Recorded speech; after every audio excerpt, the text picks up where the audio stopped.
รับថារបងសាវាតាមពិតបងស្មោះជីវ៉ាគ្មានចិត្តណាក្បត់ប្រពន្ធឡើយបងធ្លាប់ស្បត់ថានឹងជួនអូនដល់ត្រើយទូសូនជីវិតក៏ដោយមិនដាច់ចិត្តឡើយចៅស្រី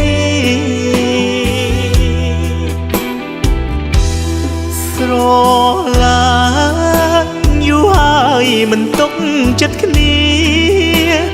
ឬអូនមិនស្ដាយវេលាគឺពុំងារមិនព្រមជឿប្តី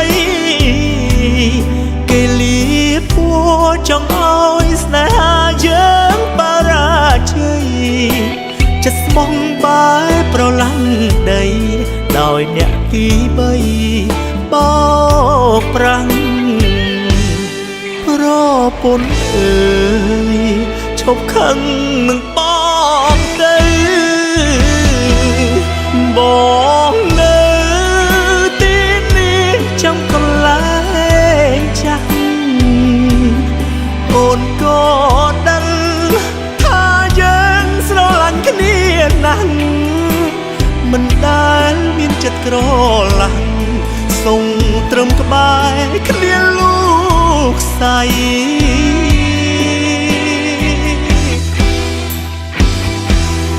ចង់ទៅ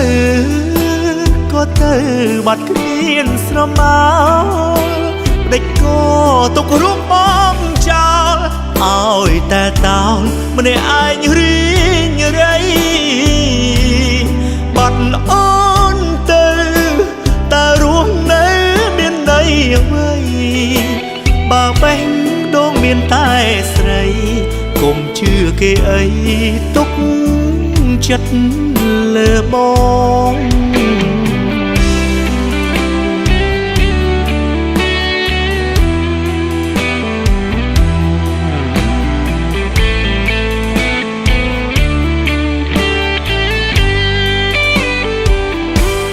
ប្រ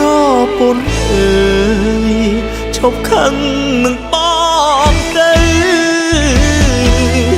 បងនៅទីនេះចាំកន្លែងចាស់អូនក៏ដឹងថាយើងស្រឡាញ់គ្នាណាស់មិនដែលមានចិត្តក្រឡាំងសូមត្រឹមក្បែរគ្នារហូត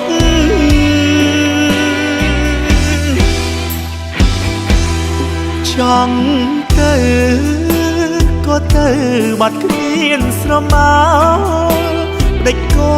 ទុករូបបងចោលឲ្យតែតោលម្នាក់ឯងរីងរៃបាត់អូនទៅតើរស់នៅមានន័យអ្វី